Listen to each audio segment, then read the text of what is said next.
Relationnellement vôtre, un podcast pour avancer sur le chemin de vos guérisons et améliorer vos relations. Hello, bienvenue sur ce 82e épisode de Relationnellement vôtre. Moi c'est Kelly, je suis psychologue et ce podcast a pour objectif de vous partager des informations, des outils sur vos modes de fonctionnement et surtout de contribuer à votre marche sur le chemin des guérisons, qu'elles soient émotionnelles, spirituelles ou physiques, ou même les trois à la fois. Nous continuons la saison d'épisodes sur le traumatisme complexe, ses causes, ses caractéristiques, ses conséquences et les manières d'en sortir. Dans l'épisode d'aujourd'hui, je vous propose d'aborder une conséquence majeure du trauma complexe, à savoir les difficultés à s'affirmer et se faire respecter en posant des limites. Pour rappel, le trauma complexe est l'expression employée pour parler des modifications comportementales, des problématiques émotionnelles, neuropsychologiques, physiques et relationnelles développées après avoir vécu de manière prolongée dans un environnement ou une relation source de stress, d'insécurité à travers des violences, des abus, des négligences ou l'absence d'une relation suite à un abandon, un deuil ou une séparation. Vous est-il difficile de dire non, voire de vous dire non? Est-ce compliqué pour vous de faire entendre et surtout de faire respecter ce non, N-O-N, exprimé dans vos relations? Avez-vous l'impression que quel que soit l'environnement dans lequel vous vous trouvez, qu'il s'agisse de votre famille, de vos amis, du travail, des activités sportives ou artistiques que vous pratiquez, vos relations se croient tout permis vis-à-vis de vous? Vous avez essayé de vous faire entendre, de vous imposer, mais rien n'y fait. Non seulement c'est sans effet, et surtout cela vous épuise de fournir tant d'efforts pour finir extrêmement en colère quant au manque de respect de vos limites. En quoi le trauma complexe affecte votre capacité à déterminer les limites qui sont les vôtres et à les maintenir? Que faire pour rétablir des limites saines? C'est un vaste sujet qu'il sera difficile de traiter en un seul épisode. Donc, je vous propose de le découper en plusieurs. Je tiens à vous prévenir que ce qui va être abordé dans l'épisode peut être difficile à entendre. Le fait que je mette des mots sur ce que vous avez vécu peut amener des prises de conscience plus ou moins faciles à accepter et surtout à digérer. C'est totalement OK d'être à l'écoute de ce que ce contenu provoque en vous. Vous pouvez mettre sur pause, libérer vos émotions, écrire, en parler à une personne de confiance. Le tout, c'est d'éviter de garder tout ça au fond de vous. Je vous propose de respirer un bon coup et c'est parti.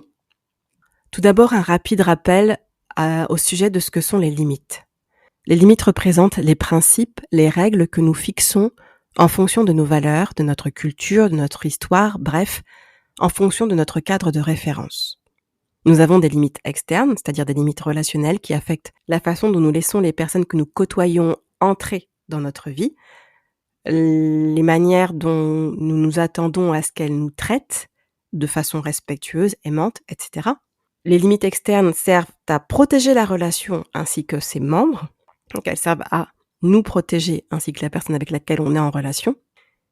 Notre perception des limites, la manière de les poser et de les faire respecter affecte la manière dont on va relationner. Et en tant qu'être humain, nous avons des limites dites internes ou aussi des limites personnelles, notamment à travers le fait que notre temps et notre énergie sont limités. Donc nous exprimerons à un certain moment de la fatigue, un manque de motivation, un besoin de repos ou un manque de temps. Nous exprimerons aussi des limites liées à nos émotions, à nos besoins. Ça fait aussi partie des limites internes. D'autres limites personnelles, qui ne sont pas spécialement internes, sont les ressources qui nous appartiennent, nos ressources matérielles, financières, immobilières. Et là aussi, nous aurons des limites à exprimer. C'est pas possible, je ne vais pas pouvoir t'aider financièrement, je ne vais pas pouvoir financer cette activité, je ne vais pas pouvoir te prêter ma voiture, je ne vais pas pouvoir te laisser mon logement, etc. Qu'elles soient internes ou externes, personnelles ou relationnelles, les limites saines sont là pour nous protéger, permettre un équilibre dans notre vie, dans nos relations, et nous aider à être ou à rester en bonne santé. Par bonne santé, je veux parler de la santé au sens le plus large, c'est-à-dire la santé spirituelle, émotionnelle, physique et relationnelle. En quoi le trauma complexe affecte-t-il notre capacité à poser des limites ? Eh bien, le principe même de limite ou de règles de vie ou de règles au sein de la relation, ce principe sera appris et intégré dans l'environnement familial, mais aussi au niveau du lieu de garde et puis par la suite dans leur environnement scolaire. Les relations avec l'entourage vont être plus ou moins saines ou plus ou moins toxiques. À l'origine, les traumatismes complexes se produisent dans des relations dites dysfonctionnelles, notamment des familles dysfonctionnelles. Ce qui est important de comprendre dans la dynamique d'une famille dysfonctionnelle, c'est que la douleur circule au sein de la famille, une douleur bien souvent transgénérationnelle, mais personne au sein de la famille n'est en mesure de soigner la douleur, d'y trouver une issue, une solution. Donc chaque membre de la famille trouve à sa manière un moyen de vivre avec cette douleur non résolue. C'est alors qu'un panel de stratégies d'adaptation est développé. Des stratégies diverses et variées semblent fonctionner en surface en fonction des membres de la famille, mais en réalité, ces stratégies ne font qu'aggraver les choses. Les stratégies de gestion de la douleur non résolue sont en fait des limites que nous allons nous imposer pour supporter la toxicité de la situation. Elles ne permettent donc pas de sortir de la toxicité, ni de soigner, ni de libérer la douleur. Par exemple, si la figure d'autorité du foyer est la personne à l'origine de la douleur, la personne qui provoque la douleur au sein de la famille. L'enfant veut atténuer la douleur ou veut tout faire pour éviter qu'elle n'augmente. La stratégie développée sera de faire tout ce que cette figure d'autorité veut et donc de se fixer les limites suivantes. Ne jamais défier cette figure d'autorité, ne jamais la déranger, la laisser faire. Le fait est que cela atténue la douleur dans les circonstances immédiates, mais cela ne la résout pas. Ce qui se passe, c'est une accumulation de douleurs à laquelle s'ajoute de la colère, de l'injustice et bien d'autres blessures émotionnelles qui auront un impact plus tard dans la vie de cet enfant et donc dans son adolescence et sa vie d'adulte. Ainsi, une première manière dont le trauma complexe affecte notre manière de poser les limites, c'est que ces limites naissent non pas d'un désir de protéger nos besoins, nos émotions, notre corps ou notre espace. Les limites fixées à partir des stratégies d'adaptation développées dans le but de supporter la douleur sont uniquement des limites auto-imposées. Il n'y a pas vraiment de limite relationnelle, de limite pour protéger les membres de la relation, elle n'existe pas, car les notions de respect et de considération des besoins de l'enfant, de ses émotions, de son intégrité corporelle, de son espace, etc. Ces éléments propres à l'enfant ne sont pas ou peu reconnus ou pris en compte.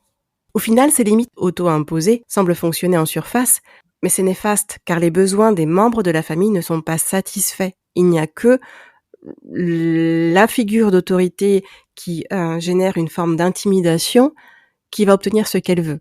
Et toutes les autres personnes vont prendre sur elle et finalement faire une totale abnégation d'elle-même. Les besoins non satisfaits des autres membres de la famille laissent place à encore plus de douleur, des émotions négatives qui s'accumulent dans le cœur et le corps de chacun de ses membres. Et donc, la honte, la culpabilité, la colère, l'anxiété augmentent et parfois des symptômes physiques peuvent apparaître.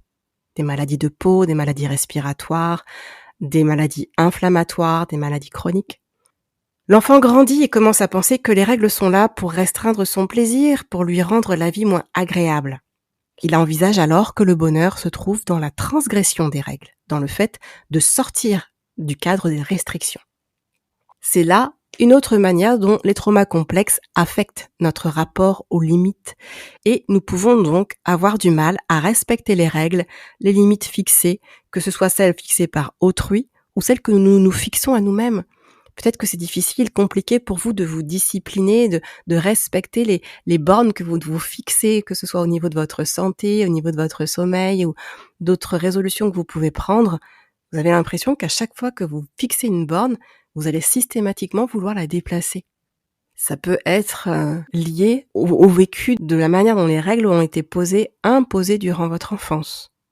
Des limites trop étroites peuvent être étouffantes. Elles viennent à l'encontre de notre besoin de liberté. Et donc, de manière réactionnelle, nous aurons envie de passer par-dessus la barrière. Notre besoin de liberté peut tout à fait être raisonné et raisonnable lorsque l'on a des limites saines. Mais quand on vit constamment enfermé dans quelque chose d'étroit, à un moment donné, il y a cette réaction d'explosion finalement qui va faire que stop, ça suffit, j'en peux plus, il faut que je savoure, que je dévore la vie à pleines dents. Et c'est ça qui peut être dangereux quand les limites, quand le cadre est trop étroit. Par exemple, si vous voyez aujourd'hui un panneau indiquant silence complet exigé, ne pas parler, enregistrement en cours. Une grande partie de vous se dit « Mince, mais là j'ai envie de parler, j'ai le droit de parler après tout. » Et vous aurez même envie de parler fort. Cela peut s'expliquer par les traumatismes complexes vécus qui génèrent un attrait de l'interdit. C'est une conséquence du sentiment d'injustice provoqué par des règles de vie qui n'étaient pas à votre avantage dans le passé, mais seulement à l'avantage des personnes qui les ont fixées. Autre manière dont le trauma complexe affecte la manière de gérer les limites, c'est justement la nature incohérente de certaines limites qui nous ont été imposées durant l'enfance. Au sein des familles dysfonctionnelles, les limites sont bien souvent manquantes, instables, trop nombreuses ou trop étroites, comme je viens de l'expliquer, ou parfois même contradictoires. Vous pouvez entendre « faites ce que vous voulez, mais ne m'embêtez pas ». Et puis d'un coup, des règles très rigides. Cela va dépendre de l'humeur de la figure d'autorité qui pose la règle ce jour-là. Et donc l'enfant commence à se rendre compte que les règles imposées, appliquées, établies, ne concernent pas vraiment ce qu'il y a de mieux pour lui, mais plutôt ce qui facilite la vie de la personne qui pose la règle. L'enfant finit par se rendre compte qu'il y a 2 poids 2 mesures. Il y a un ensemble de règles pour les enfants et d'autres pour les adultes, et puis un ensemble de règles en fonction de si c'est papa ou si c'est maman, et un ensemble de règles en fonction peut-être aussi des enfants présents dans la fratrie. Bref, tout cela génère beaucoup de colère et de sentiments d'injustice. Autre caractéristique qui affecte notre rapport aux limites, c'est les méthodes utilisées pour faire appliquer les règles durant notre enfance. La violation des règles ou des limites doit avoir des conséquences adaptées à la faute et motiver l'enfant à mener une vie saine. Il s'agit donc d'être juste, de faire ce qu'il y a de mieux pour l'enfant, mais toujours autour d'une question morale et les conséquences négatives que ça peut provoquer. Dans le cas de traumatisme complexe, malheureusement, les conséquences ne sont pas toujours adaptées à la faute commise. Et parfois, les sanctions peuvent être malsaines. Par exemple, la peur peut être utilisée comme moyen de motiver l'enfant à vivre selon les règles de papa-maman, selon ce que les parents veulent, et cela peut fonctionner pendant un temps. Mais ensuite, l'enfant se rend compte qu'il ne s'agit que d'une forme d'intimidation et cette méthode ne fonctionne plus. Une autre manière regrettable dont les adultes réagissent lorsqu'une règle n'est pas respectée, c'est en humiliant l'enfant, en le rabaissant, en se moquant de lui, en le traitant de tous les noms, ou en lui disant que c'est un bon à rien, qu'elle n'arrivera à rien dans la vie. De cette manière, les parents espèrent que la douleur de la honte incitera l'enfant à changer de comportement. Autant dire que c'est inefficace. Ça ne fait que détruire l'estime de soi, la confiance en soi, ravager le socle dont l'enfant a besoin pour se sentir en sécurité, sans pour autant l'amener à changer de fonctionnement. Lorsqu'un enfant fait quelque chose de mal, selon les parents, une autre réaction tout aussi toxique peut être de soumettre l'enfant à un long sermon. On ne se rend pas forcément compte de l'impact que ça peut avoir, et pourtant, le sermon peut durer 20 minutes, une demi-heure, 1 heure, voire plus, à expliquer à l'enfant les raisons pour lesquelles il ne devrait pas faire ce qu'il fait, parce que ça a des conséquences négatives sur l'image de la famille, et toutes sortes de conséquences pour les parents et pour la famille, sans pour autant expliquer brièvement à l'enfant les conséquences que ça peut avoir pour sa vie, pour ses relations. Et c'est ce qu'il y a de plus important pour l'enfant, de savoir et de comprendre que ça va changer pour lui, et ça peut être expliqué tellement brièvement. En l'occurrence, lorsqu'un parent se lance dans un sermon de plusieurs dizaines de minutes, voire même d'1 heure, il ne s'agit pas vraiment de ce qui est mieux pour l'enfant. Le parent décharge ses émotions, sa frustration, son mécontentement, sa déception, et essaie de manière plus ou moins consciente d'amener l'enfant à changer de comportement à travers une forme de chantage affectif. À force, l'enfant n'écoute même plus le discours. Il attend juste que ça passe en endurcissant son cœur. Et c'est là que c'est dommageable. C'est que l'enfant n'écoute plus du tout et se ferme, en créant une rébellion et une défiance de plus en plus profonde à chaque fois. Un autre exemple de réaction dysfonctionnelle, c'est d'infliger le silence comme punition. Le parent prive l'enfant d'amour en le privant de relations, parce qu'il pense que c'est ce qu'il mérite. En agissant ainsi, le parent crée une blessure de rejet dont les conséquences peuvent affecter la vie de l'enfant jusqu'à sa vie d'adulte. Ces divers comportements sont non seulement inefficaces, mais ils peuvent être reproduits par la suite chez l'enfant devenu parent à son tour. Le dysfonctionnement peut se perpétuer et provoquer des traumas complexes sur plusieurs générations. Ça serait sympa que ça s'arrête à nous, n'est-ce pas? Un autre point important sur la manière dont le trauma complexe affecte notre rapport aux limites, c'est la manière dont le non, N-O-N, est intégré, et notamment le nôtre. Dire non à quelqu'un, c'est fixer une limite.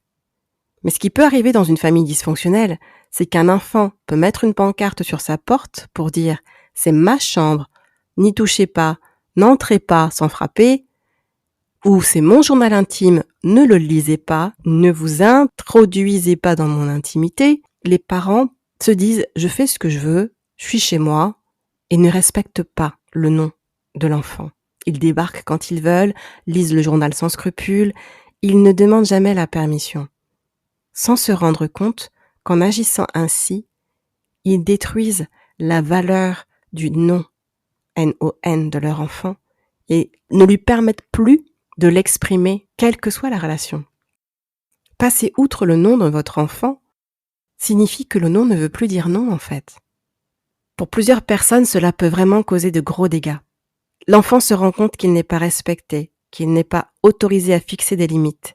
Il essaie de fixer une limite et on lui fait sentir qu'il fait quelque chose de mal ou que ça n'a pas de sens, que ça n'a pas d'importance. Ce qui se passe, c'est que l'enfant a peur de dire non. S'il dit non et qu'on l'outrepasse, s'il est puni, rabaissé, il risque de basculer dans ce que l'on appelle le people pleasing. Tenter de se fondre exactement dans ce que les autres veulent que l'on fasse, que l'on soit. L'enfant peut avoir peur d'être rejeté, de ne pas être aimé, et donc il va dire oui à tout et à tout le monde. Et cela pousse à laisser les autres l'utiliser, profiter de lui, parce qu'il a peur de dire non. Et beaucoup d'enfants n'ont pas le droit de fixer de limites. Donc pour eux, le seul moyen d'obtenir de l'espace ou de créer une limite, ça va être la colère ou l'isolement. Ils s'éloignent alors de tout le monde, se cachent dans leur chambre, s'enferment, ou bien ils explosent. Ce sont les seuls outils dont ils disposent pour se créer une bulle de sécurité ou pour réussir à être entendus. Il est intéressant de souligner que pour une personne souffrant de trauma complexe, poser des limites est un vrai défi, du fait des blessures émotionnelles vécues, la peur du rejet, la peur de l'abandon et toutes les autres insécurités relationnelles. Donc la tendance au faire plaisir, au people pleasing, va être non seulement constatée, mais au final, lorsqu'il y a tentative d'établissement de règles, eh bien ça se fait vraiment à travers des extrêmes, la colère ou l'isolement. La seule façon d'avoir la force d'imposer une limite est de fermer notre cœur à cette personne. Dès que nous ouvrons un peu notre cœur, nous basculons à nouveau dans le faire plaisir, dans le zéro limite. Et donc, il n'y a pas de juste milieu, il n'y a pas d'équilibre. C'est compliqué de le trouver en tout cas lorsque l'on a vécu ces dysfonctionnements relationnels. Un épisode entier sera consacré aux manières d'apprendre ou réapprendre à poser des limites après un trauma complexe. Mais ça n'empêche que je peux quand même vous donner un avant-goût en bonus puisque nous approchons de la fin de cet épisode. Et donc un point essentiel dans la restauration de nos capacités à dire non, malgré le fait que ce non n'ait pas été pris en considération, n'ait pas été entendu ni reconnu durant notre enfance, eh bien la restauration de ce non passe par le fait de redonner de la valeur, de la légitimité au non, N-O-N. Ce n'est pas de votre faute si les adultes de votre entourage ne tenaient pas compte de votre refus, de la limite que vous tentiez d'exprimer étant enfant. Ça a tout à voir avec leur histoire, leur culture, leur éducation et la place donnée à l'enfant dans ce contexte culturel. Vous avez subi en tant qu'enfant, mais l'adulte que vous êtes aujourd'hui peut réparer les erreurs des adultes de votre enfance en accordant de la considération, de la valeur à ce non que vous exprimez. Souvenez-vous que cette valeur n'est pas déterminée par vos parents ni aucune de vos relations. Votre valeur dépend de votre créateur, c'est lui qui vous l'a donnée. Car tout être humain a de la valeur à ses yeux. Réussir à redonner de la valeur à ce que vous dites, à qui vous êtes, peut nécessiter, en plus de la foi en ce créateur, de travailler sur votre estime personnelle en thérapie, afin d'oser dire non plus fermement et le maintenir sans honte ni culpabilité. Parce qu'on sait que c'est vraiment le duo de choc du trauma complexe, la honte et la culpabilité. Votre non compte. Il a de la valeur, peu importe la réaction de la personne à qui vous l'exprimez. Elle ne veut pas le considérer, mais vous savez qu'il est digne de considération. Alors tenez bon. Voilà. Ce 82e épisode de Relationnellement Vôtre est terminé. Sentez-vous libre de commenter l'épisode directement sur la chaîne YouTube et d'envoyer vos questions ou vos témoignages par mail à l'adresse relationnellementvôtre@gmail.com. Si cet épisode vous a été utile, pensez à mettre un j'aime et si vous avez fortement pensé à quelqu'un en l'écoutant, eh bien, que dites-vous de délicatement lui partager ? Je vous propose de nous retrouver en début juin pour un nouvel épisode sur la thématique des traumas complexes et des limites. Et d'ici là, bonne continuation sur le chemin de vos guérisons. Relationnellement Vôtre.